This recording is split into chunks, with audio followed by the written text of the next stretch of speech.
What we're going to talk about today is something that I believe is more widespread than people understand. And that is different types of neurologic, psychiatric, and behavioral disorders that actually have an underlying root that is triggered by an infection and causes the immune system to trigger these symptoms. And often, as we'll talk about, these are treated symptomatically. So we'll start there. And the title of the topic is Brain on Fire. We're going to talk about how the infections and the immune dysfunction can trigger these neuropsychiatric symptoms. So before I start, really, here's a disclaimer, and that is the content here is for informational purposes only. It's not intended to provide medical or healthcare advice for an individual medical problem or a substitute for medical or professional advice from a qualified healthcare provider.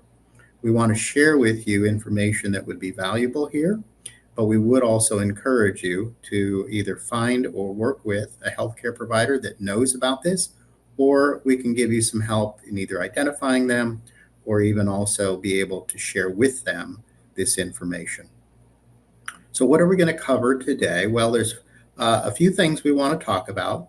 Briefly, we'll talk about the biological background of how these infections can trigger neuropsychiatric symptoms, and that'll help us understand this, what seems to be sometimes complex, but is really not that complex. And then why do certain infections trigger these immune-mediated neuropsychiatric disorders? You may have heard of PANDAS and PANS, or neurologic Lyme, and of course, long COVID. But what we're going to talk about is a commonality that occurs through all of these different disorders. And then we're going to talk about patients and case studies and show their symptoms, what their treatment was, and the diagnosis, and how they got to where they were, in an effort to be able to share and understand that these things are actually treatable, and they're things and conditions and disorders that actually do have a root that can be identified. Lastly, we're going to talk specifically about these biological targets in what we call the Autoimmune Brain Panel, and how these targets can help your doctor, your clinician, diagnose and treat these conditions. So with that, and I believe we'll have questions at the end, and so Amy will take those questions and we'll answer them at the end of the talk. So I'd like to start, first of all, by explaining why we actually exist. So Moleculera Biosciences is actually a unique company in that we perform medical and clinical testing, but we also do research and development. And so it was started because of the suffering of many patients who were in a clinical study with my collaborating co-founder, Dr. Madeline Cunningham, and Dr. Susan Sweeto. And so this comment from a parent that said we watch hopelessly as our dear children lose chunks of their childhood is something so few currently understand. What Dr. Sweeto identified was that there were patients or children, in this case, that were developed sudden onset of obsessive compulsive disorder and various motor tics, vocal tics, and they were all preceded by a strep infection. So these patients were tested in our study, and we found that many of these patients, in fact, a great proportion of them, had autoantibodies directed against their brain. These patients were then treated for the appropriate condition, and they got well. However, they were telling other people, and these other patients were trying to get into the study, but the study was over. And this is what prompted us to start Moleculera Biosciences so that we can help identify and meet the need of these patients. We have now tested over 15,500 patients in over 50 different countries since we've opened. One of the things that we found out, and you're probably familiar with, whether it's a child or whether it's an adult, in a survey, one of the questions that was asked was, what is the financial impact of having an individual or a family member that suffers from these autoimmune neurologic, psychiatric, or behavioral disorders? And you can see some of the write-in answers of how devastating financially this was. What we found after testing over 15,000 patients, that these individuals have been visited between 5 and 15 doctors before they ever received a proper diagnosis. We also found that from symptom onset to diagnosis was about 3 to 5 years, and about another 3 to 18 months before ever receiving effective treatment. And that's not to say there are many of these patients that we do work with that in some cases have been suffering from over a decade until they find that this possibly could be something that is immune mediated and treatable. So what is the problem? Well, worldwide, over 800 million individuals suffer from some type of neurologic, psychiatric, and behavioral disorders. And you may be familiar with many of these different diagnoses. In fact, many of these are the diagnoses of the patients that we receive testing for. But one thing that people may not realize is that these disorders are diagnosed by clinical symptoms, not biology. For instance, if you have motor or vocal tics for more than 12 months, that is the definition of Tourette syndrome. So patients typically are being treated for their symptoms rather than addressing the underlying root cause. And what we know is that between 20% to as much as 60% of these patients in these different categories are what medicine calls treatment resistant. And we'll talk about what these treatment resistant components are.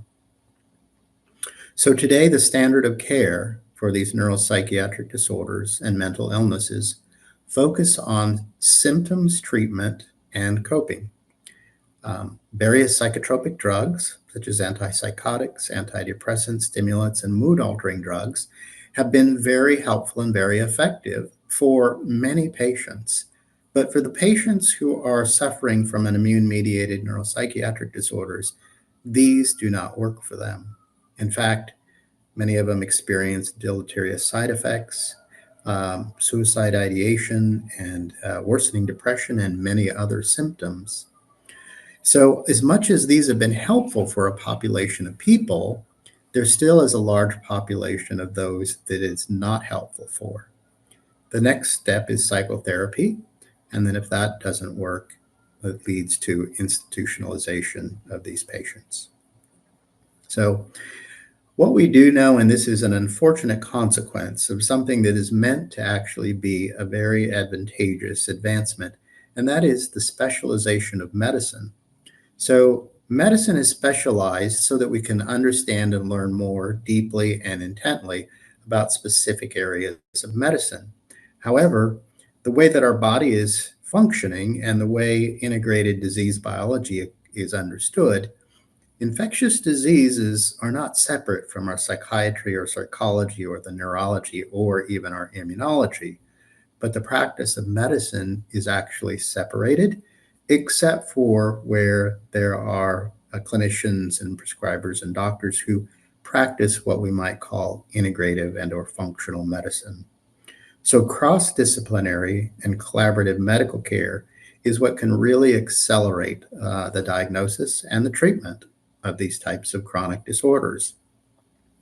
So it comes to the question of, can infections trigger an autoimmune response that can lead to these various types of neurologic, psychiatric, or behavioral disorders? So the Journal of American Medical Association Psychiatry published a study in 2019 that actually had over 1 million patients who were followed from birth to age 18 in Denmark.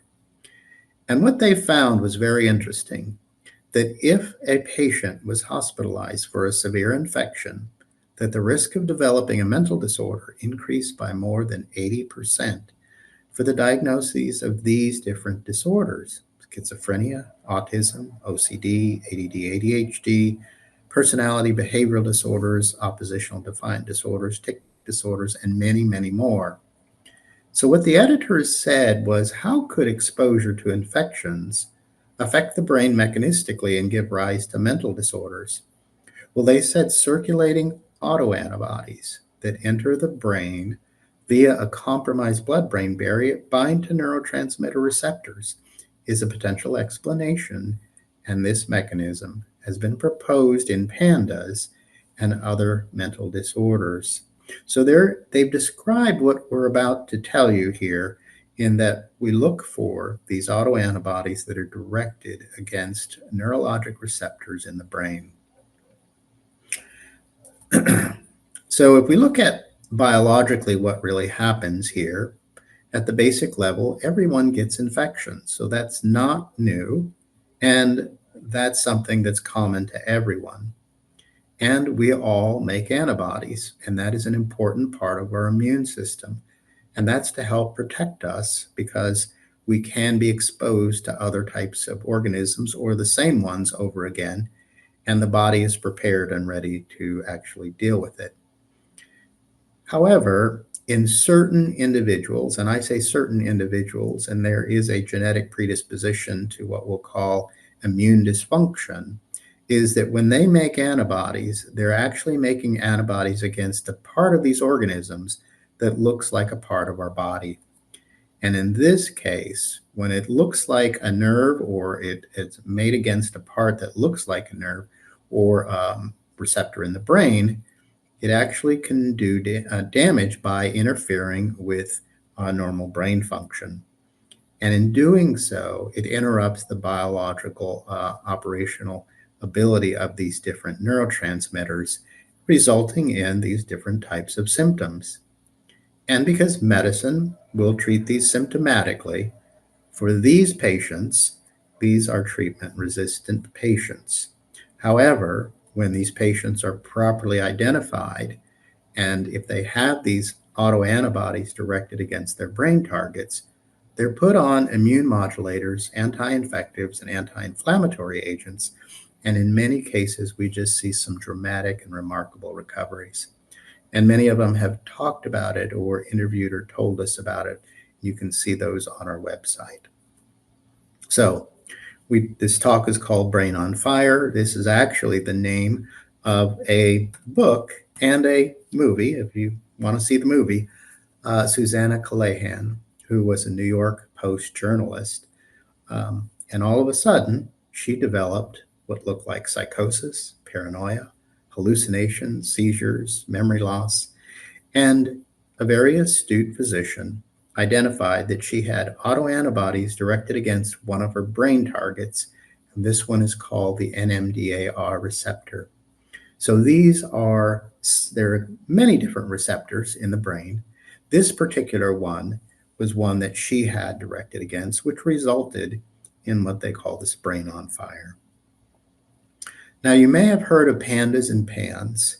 PANDAS and PANS refer to pediatric disorders associated with strep and or other infections, but it's a medical model for many other things that we'll talk about today. So it stands for Pediatric Autoimmune Neuropsychiatric Disorder Associated with a Streptococcal Infection, and it's credited to Dr. Susan Sweeto at the National Institutes of Mental Health Pediatric Branch, who first identified and coined this name. And it was because she had identified, as mentioned earlier, these patients who are all at sudden onset of OCD and tics, preceded by a strep infection.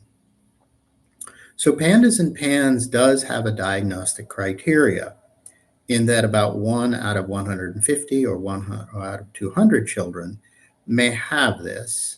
And you can see the diagnostic criteria here for both PANDAS and PANS. Now, the challenge is, if you're not a child, you can't have PANDAS or PANS, but you may have the exact same symptoms. So this is where understanding what the nomenclature of these is important. I mentioned what PANDAS is, but there are other microbes other than strep that can trigger the PANDAS-like symptoms. And so there's now coined a term called PANS, Pediatric Acute Onset Neuropsychiatric Syndrome, that is not related to strep. So it could be any infection, such as Lyme, Babesia, Bartonella, mycoplasma. But it rules out adults having these types of syndromes, and therefore there has been some attempt to create other acronyms like ANDL, like Adult Neuropsychiatric Disorder Associated with Lyme, or Autoimmune Neuropsychiatric Disorder Associated with Lyme in adults. But These all really are what we think of as an autoimmune encephalopathy or an autoimmune encephalitis or a basal ganglia encephalitis due to the brain target. So, in simpler terms, basically, it's an immune dysfunction that results in neuropsychiatric and behavioral symptoms that are triggered by an infection. And that's why the model of PANDAS is an important model to understand. Now, one thing that you probably have heard of and hopefully maybe have not suffered from, but this is not uncommon, is the term long COVID, or now it's called post-acute sequelae of SARS-CoV-2 infection or PASC. It's really the effect of a virus triggering the immune system to be directed against the targets in the brain, the heart, the lungs, the blood vessels, and other organs, creating these chronic syndrome symptoms. And so medicine and the world has now really begun to recognize and understand that yes, infections can cause the immune system to become dysfunctional and be directed against parts of our body that result in different types of symptoms. And so this is something that is also one of the areas in which we do research on.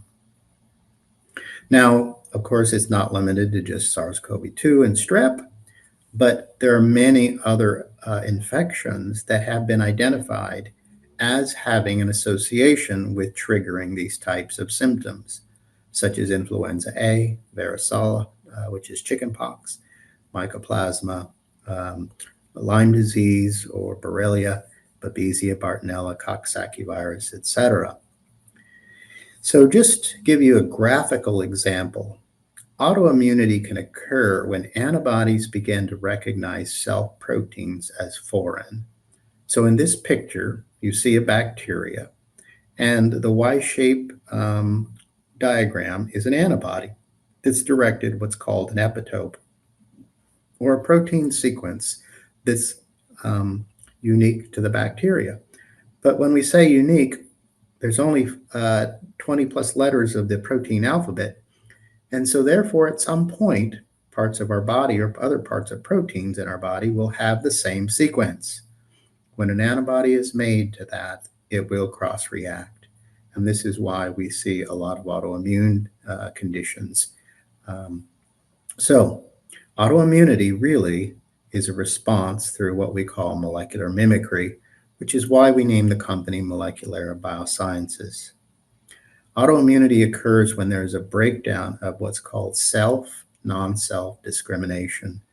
In the wartime, unfortunately, when we can't recognize the good troops or the enemy troops, there's been fire on our own people. This is what you can think of as autoimmunity.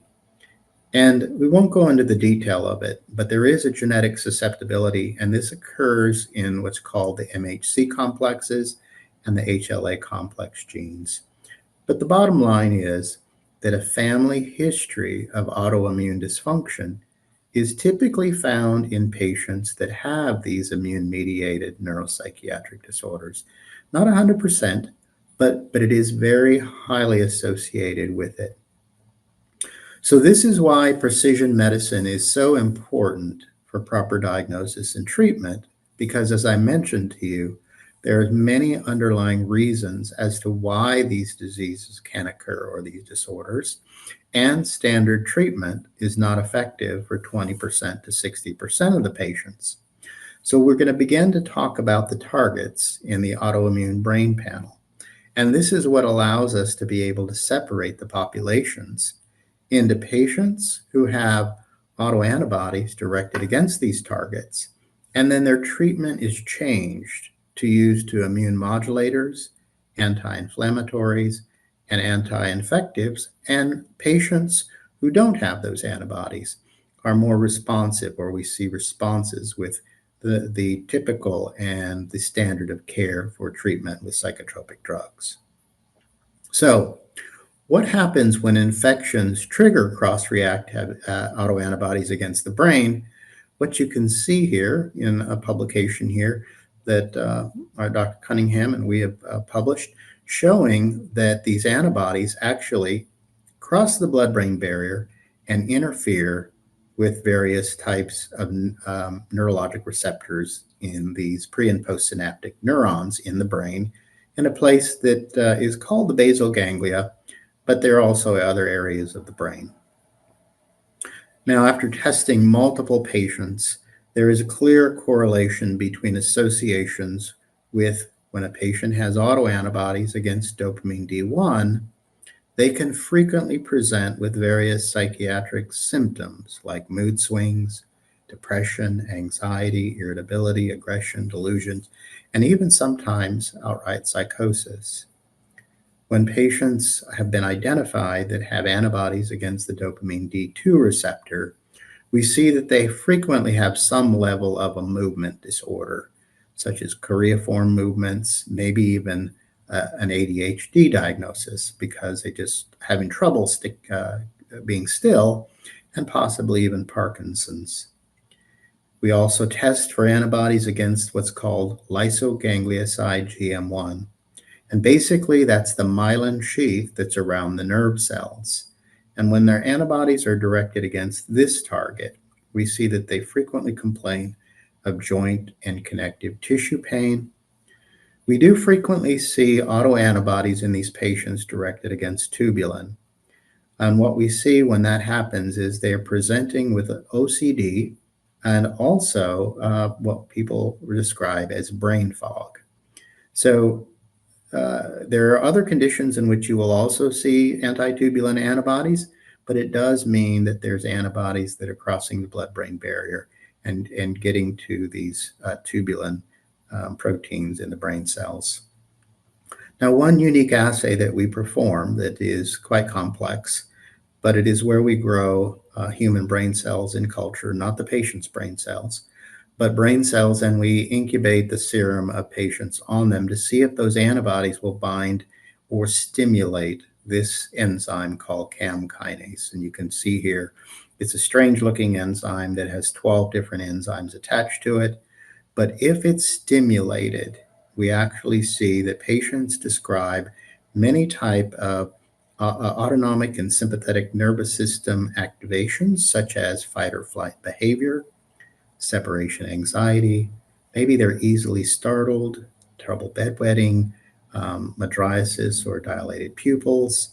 And one thing that we do see in association with that, although this is not a test for an infection, that typically there is an underlying infection that may be triggering this. So let me move over to some case studies and let's show you really some of these patients, both young and a little bit older adolescent. This is an 8-year-old girl with numerous psychiatric symptoms. So she had an abrupt onset of obsessive compulsive disorders, vocal tics, couldn't concentrate, sensory motor abnormalities, emotional ability, regression, aggression, and dysgraphia, which is fine motor movement difficulty, drawing or writing. And the parents reported sleep problems and bedwetting problems. And so she had autoantibodies directed against tubulin and lysoganglioside. During the course of illness, was relapsing and remitting. She had anxiety, OCD, and she also actually were tested for ASO and DNASB, which are indicators for a strep infection, but they were normal. So sometimes it may not be strep, it could be other infections, or strep could be identified in any orifice of the body. But they found that she had 2 recent streptococcal infections, a high fever, sore throat, sinus pain, and cough, and a history of ear infections and sinus infections. And interestingly, the family history was positive for mycoplasma and autoimmune disorders, as I had mentioned. So she was tested, the patient was treated, and she improved with 1 course of azithromycin. And this is the effect of catching it early. And we found that everything returned to baseline after 2 to 3 days of treatment. And you can see her autoantibodies against lysoganglioside and tubulin returning back to baseline and the patient's symptoms resolved. So here's a 16-year-old girl with severe OCD and tics and restricted food intake. And sometimes this might be thought of as anorexia, but it's really a type of an OCD in which their fear of food contamination or fear of choking. So she presented at age 11 with this severe food restriction, which again, an OCD, tics, choreiform movement, poor concentration, cognitive and academic decline, sensory abnormalities, and you can see many, many different symptoms. But the worst one here was the aggressive behaviors prompted 6 calls to the police for assistance because difficulty handling her. They found out that this test was available and that we were there, tested her, and her CAM kinase activation was elevated significantly. They found that it was relapsing, remitting, and she had increase in her symptoms with a strep exposure. She was diagnosed with an autoimmune disease and other diseases of the immune system. They did find that she was positive for Lyme or Bio-Western blot and elevated mycoplasma and Coxsackie titers. And what we see is that patients typically have multiple infections rather than a single infection. And so there was a history of autoimmune disorders in the family and even rheumatic fever. So the treatment in this case was intravenous immunoglobulin, and the symptoms improved greatly. And they gave her low-dose Zoloft. Again, these are low dose and Abilify. And then her symptoms significantly improved, and you can see that when we retested her, her CAM kinase returned to normal. This was a 20-year-old young girl, and I'm not sure why we have so many females, but it is tends to be more male-dominated, but these are the ones that we have here. This 20-year-old female with gradual onset of OCD, poor concentration, sensory motor abnormalities, and you can see very similar symptoms. This patient had anti-dopamine D2 receptor elevation and a CAM kinase elevation here. This is the reason we test for all 5 because they represent different symptoms. So her diagnosis was idiopathic peripheral neuropathy, Lyme disease, disorders of the autonomic nervous system. She was positive for strep, Lyme, Babesia, mycoplasma, Epstein-Barr, and you can see herpes zoster. And one thing that's important is often, as I mentioned, is multiple infections because the immune system actually is, in a sense, compromised. And therefore, opportunistic infections do occur, and they do contribute to the immune system being triggered in these cases. Frequent strep infections since childhood, low IgG, dental infections, their family had autoimmune diseases in their history. In this case, the patient was treated with 4 courses of rituximab and ozone treatments, significant reduction in all of her symptoms. She was retested, and both of her elevated antibodies returned to normal. So one last one that was actually published in a peer-reviewed study by Dr. Bartzman and several others here at the Cincinnati Children's Hospital. This was a 15-year-old girl who had been diagnosed and treated unsuccessfully for schizophrenia, psychosis, severe anxiety and depression, and she was in and out of treatment facilities, and they were going to consider putting her back in. So you can see the published results here. Her D1, D2, anti-lysoganglioside, and tubulin were all elevated, and her CAM kinase was borderline. This was actually done by an immunologist because they brought in an immunologist to take a look at this patient. What he said was after 1 course of plasmapheresis was administered, the patient had complete resolution of her psychiatric or psychotic OCD and anxiety. She was weaned off olanzapine and resumed her normal activities, including tennis, within 2 weeks after plasmapheresis. And a response has been sustained for over 6 months, consistent with previous studies. So what they did find was that these particular treatments, in this case, removing the antibodies, was the most effective way to get her back to normal. You can see on our website many patient stories. There's Grace here, who was diagnosed with ADHD and OCD, oppositional defiance. amazingly was diagnosed with a mental disorder at 8 years old, wanting to kill herself. The parents emptied their 401k twice with no answers. They found out about us. She was tested, and then she was treated. And not too long ago, her mother sent us this picture, completely well, back to normal life and on the cheer team. Another story about Adam, who was diagnosed with ADHD. They thought he had autism on top of that, and that they were considering putting him in an institution. They found out that testing was available. We tested him. He was positive and was treated, and he recovered. And his mother sent us this picture of him running cross country, saying recovery is possible. He's 10,000 times better. So there are guidelines for PANDAS and PANS and infection-triggered autoimmune neuropsychiatric disorders, but these can be applied to many of these different types of conditions that I described. So they fall under first identify and treat all the infections, because the infections can trigger the immune system. Sometimes you do have to provide symptomatic relief, and that may be very low dose these psychiatric meds, because sometimes normal dosages will actually make them worse. Treat the inflammation pathway, because the immune system triggers the inflammation, and you want that to be brought back down, and then treating any immune dysfunction or immune dysregulation.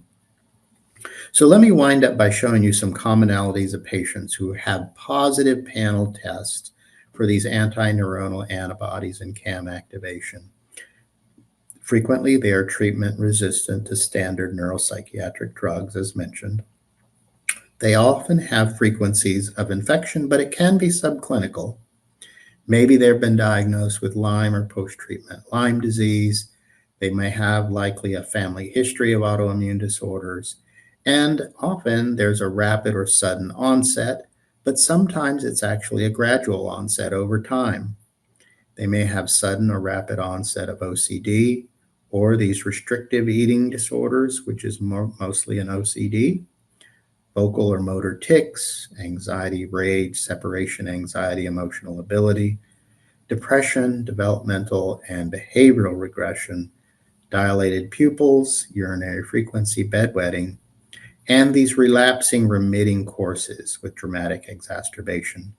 One of our pediatric neurologists has told us for all of these patients that she tests and treats, that every one of them, if you ask them, you have to ask them, do they deal with and have suicidal ideation or some way of getting to that subject? She said every one of them do. So just to recognize that this is not an uncommon, but more of a common symptom of these patients, and PANDAS and PANS diagnosis. So because you probably took the quiz and you had some interest in here, if you're interested in ordering the Autoimmune Brain Panel, how do you do that? Well, this is a requirement, is that it must be a prescriber or clinician or physician's order, but you can talk with your healthcare provider about ordering the panel. Another thing that you can do is download the test requisition form, which is on our website, and you can download that and take that to your medical provider. Or you can let your healthcare provider know that we can call them and share the clinical evidence with them. And you can also let your healthcare provider know we can provide medical in-service for them and their staff supporting the clinical evidence, because we often find that many of these clinicians have not heard or have not been familiar with this, although they've seen patients like this. They're not really familiar with what's the underlying root cause. So I'll quickly go over the ordering, testing, and results. As I mentioned, we require and you need a doctor to order, or a healthcare provider or a prescriber that's licensed to prescribe testing in order to have the panel ordered. We will then be collecting 2 red top tubes of blood, or we do have centers, and we have a partnership with Quest Diagnostics, that if you don't have an ability to get collected at your doctor's office, we can find and identify one for you, because we have a partnership with Quest. The panel costs $995. It's 5 complex tests, and we do require a $495 deposit up front. We do bill in insurance, and about half of our patients get some type of reimbursement, and we do have payment plans and the ability to help and spread this out over time. So FedEx will deliver it to us overnight on a cold pack, and it will be run through our CLIA certified laboratory for all those 5 specialty brain targets. And it will take us between 2 and 3 weeks for all of these assays to be completed. The results will be uploaded to a secure, HIPAA secure portal, and your clinician will be able to upload that and identify that and see that. And again, as I mentioned, we will bill the patient's medical insurance. And as I mentioned, about half of them get some type of reimbursement, and those that don't, many of it goes to their deductible. So it goes then to the doctor, the physician, or the prescriber, and then we have the ability to provide consult and access to the physician or the clinician and help them as they identify and determine how best to treat the patient. Now, if you're looking and want to read some information about different types of autoimmune encephalopathies, or what we mentioned called basal ganglion encephalitis, PANDAS, PANS, post-treatment Lyme, here's a number of different resources that are available, that some of them were written by parents, and those in some cases that helped by the children, and then a DVD called My Kid Is Not Crazy. So there are many things that you can access for resources if you're interested in more information. And you can reach out to our office. We have free resources, publications, videos, educational brochures at moleculera.com. If you have questions about our panel and blood drawing stations, if you want to find a blood drawing station, you can call us at our office at that number there. If you have questions about insurance coverage and payment plans, you can also call our office number.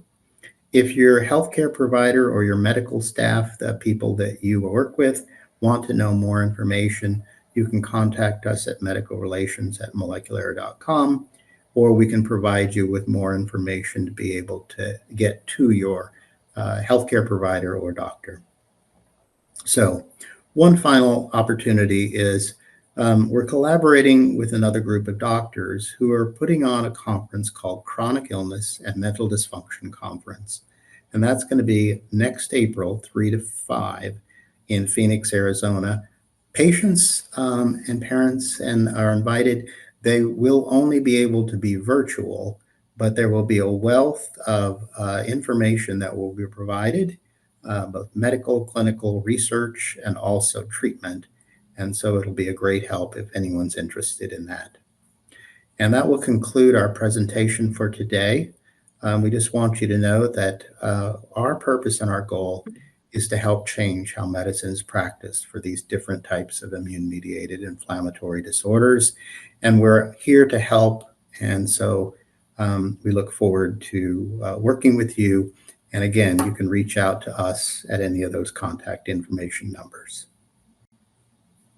Dr. Shimasaki, thank you so very much for that wonderful talk. We have quite a few questions. Heather asks, how do elevations in these markers direct and help determine appropriate treatment? Yeah. It's a frequent question, isn't it, Dr. Shimasaki? Yes, it's a very good question. And that is really the key to this, because remember, these different types of symptoms are treated symptomatically.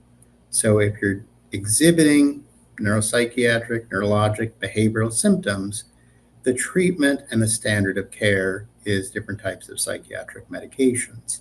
For these patients, as you can tell, if you can demonstrate that there is an association here with elevated autoantibodies directed against these neuronal brain targets, there is a very important evidence here to change the treatment to these different types of treatments, and you can see the remarkable results.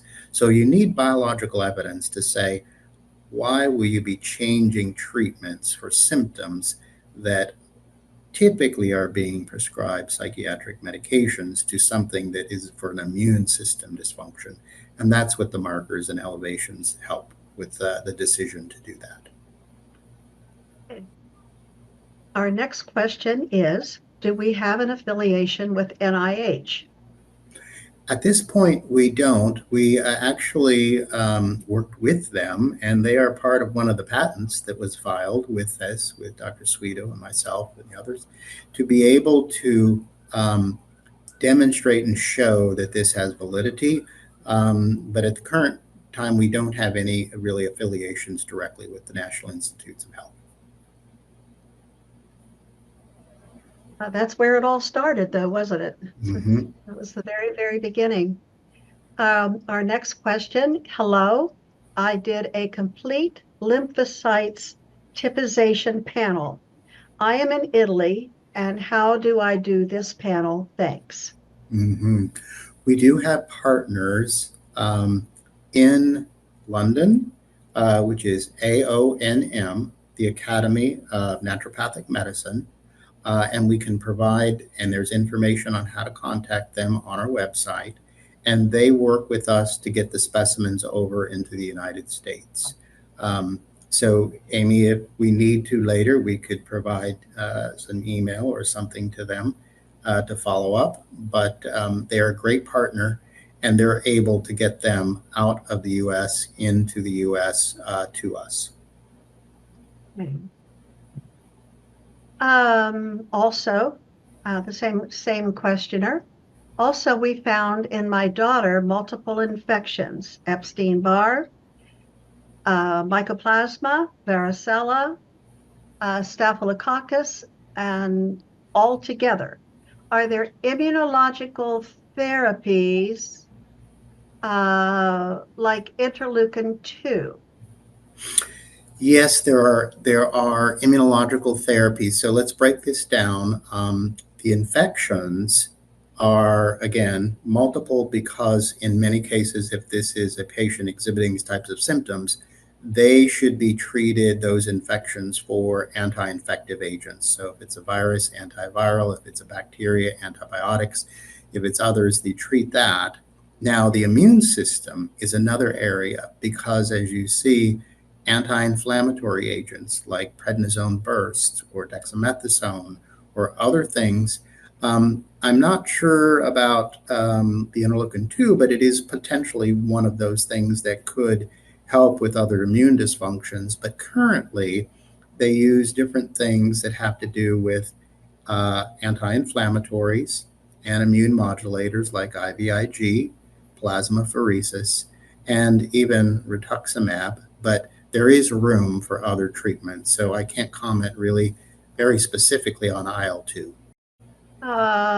Do you also tell home-based doctors how to treat or where to get treatment in the patient's area?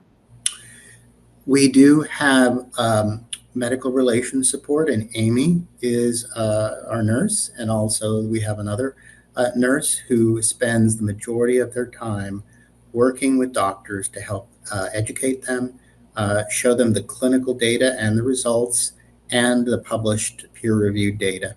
I see one of the other questions is, how far is this information becoming mainstream and accepted by medical professions? This is the part in which, one, we rely a lot on the awareness of parents and patients because it's something that medicine takes a long time to get into mainstream. However, on the research side and in the clinical medicine side, you can see lots and lots of publications on that. So it is something that is emerging, and it is something that is becoming and will become mainstream. But we do work with many doctors. In fact, I think the last count, we have almost 2,600 clinicians who have prescribed the panel. Leah asks, does this premise also work for patients that have only autonomic or movement issues and no neuropsychiatric symptoms? It definitely could. I think it would warrant something that we would have a discussion with you and or your physician or treating physician to be sure that it is, because you do want to rule out there are other conditions that are not related to this, and different things like, for instance, choreiform movements, which was basically Sydenham chorea, which was described in the 1600s, triggered by a strep infection. However, typically there are some associations with different types of neurologic or psychiatric behavioral, and maybe they're just maybe subclinical OCD or things that you might not recognize, but it's possible. It is important to get some counsel, and we certainly are able to do that to help to rule in or rule out the likelihood of it being positive. But again, that's something that we would want you to talk with your doctor, your physician, or clinician about. And Maria asks a question that we hear with regularity. She says, I'm waiting almost 50 years. Tourette's, ME/CFS with myalgic encephalitis and chronic fatigue syndrome, Lyme, etc. Fit all the symptoms you described, but no doctors in Ireland other than Dr. Lambert, who is great, but not a PANDAS PAN specialist. Mm-hmm. Yes, and we really feel for you because literally almost every day we have some cases, just basically what you're saying, not 50 years, but many, many years suffering from that. You've described many of these different types of things that we will be talking about at that conference, ME/CFS, Lyme, etc. But again, this is the reason why the awareness needs to grow, because it is something that there is opportunity to be tested for. And there are current treatments that, if directed to the immune system and the inflammation and the infections, patients do improve and in many cases recover. So we could, if you send us an email, we could see if we have someone that could be connected to you. It may not be in Ireland, but it could be, and we'll be able to let you know who might be able to or help guide you to that, because there are more and more doctors and clinicians who are wanting to learn and are learning. And our colleagues in London, AUNM, also know of many providers in and across Europe. So we'll make sure that that link gets posted at the end. The next one is, there's normally a whole group of antibodies related to autoimmune diseases, but in the Cunningham tests, there are only a few things are tested. Will that be enough? Yeah, that's a great question. And we do work on the research side to look at a few other types of targets like serotonin receptors, serotonin transporters, even things like dopamine D3 autoantibodies and things that we will be looking at. However, in the past, what we found is the vast majority of patients that exhibit these symptoms have one or more of these that overlap. Now, do we pick them all up, and are there possibly some that could be missing? Yes, there could be, but because the symptoms that patients have generally will be picked up by one or more of these, we do feel like, at least at present, this particular panel, and we now call it the Autoimmune Brain Panel, have a high likelihood of picking it up. And that helps with the vast majority of patients. Leah asks, how do I follow through?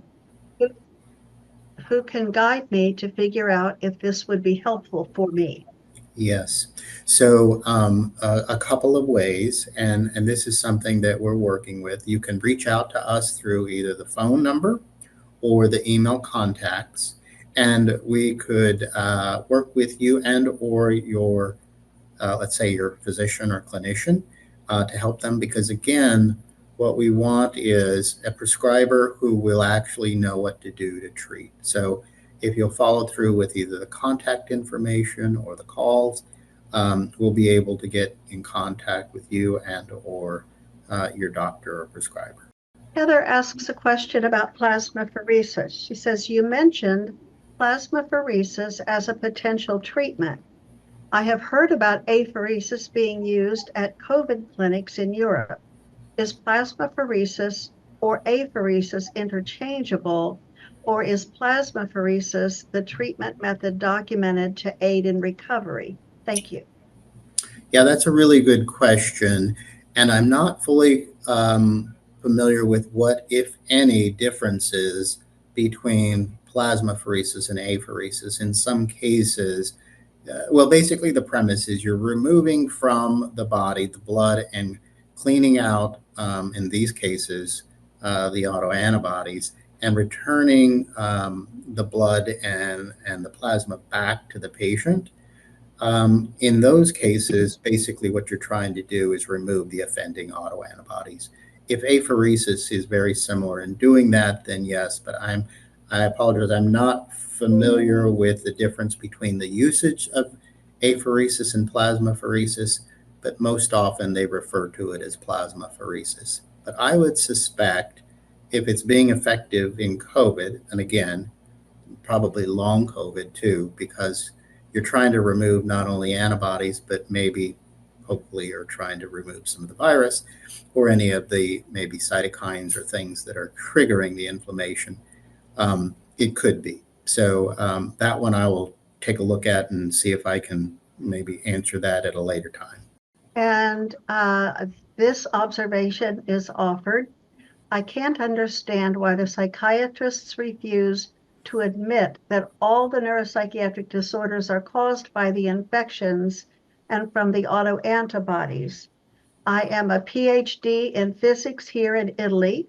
We are like the African tribes, I believe is what that says. So I have learned myself the Swedo and other protocols. Now I am studying the immune system in order to understand if we can improve the treatments. Thank you very, very much, he says. Thank you, Yes, Luca. that's a great comment. Now, there are some psychiatrists who are using the test and also beginning to prescribe, and it does take a while. I've had one psychiatrist tell me, frankly, when we were trained, he said we were taught to help people cope and deal with this rather than to try to find an underlying cause and cure.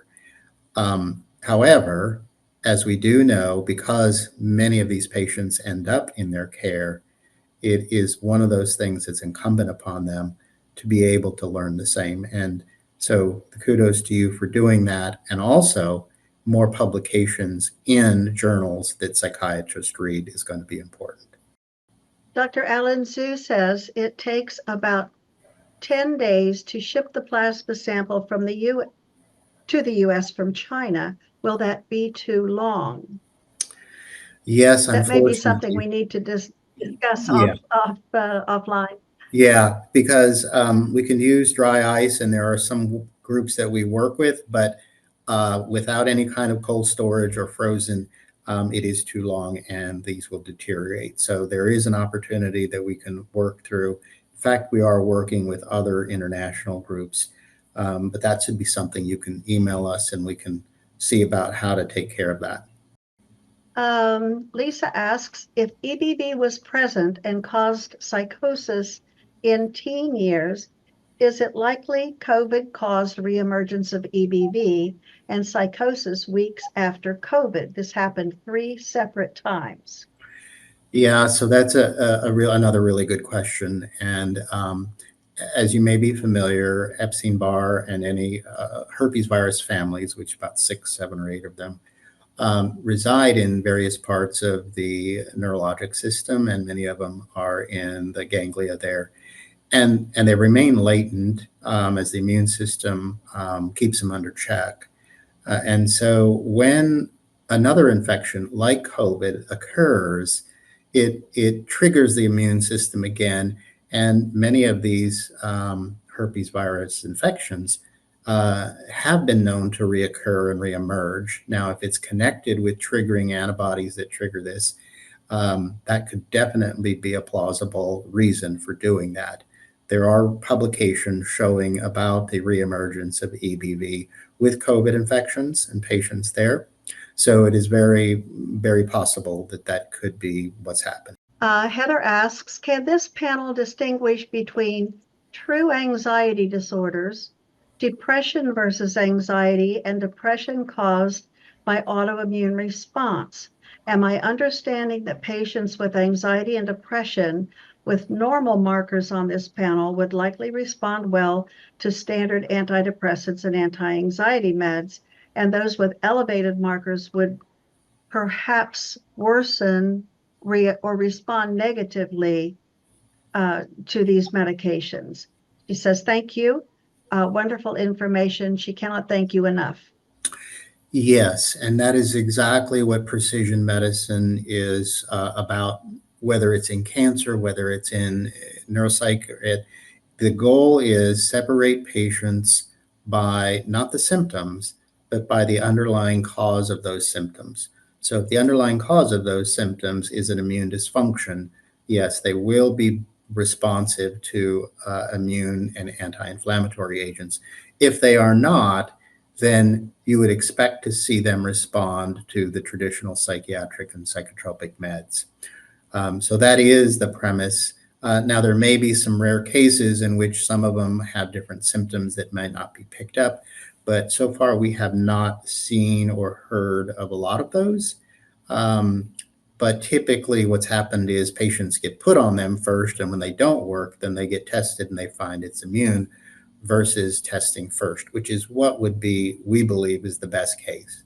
Test first and find out before you maybe have to be on almost a lifetime of multiple different medications. Well, that's all of our questions.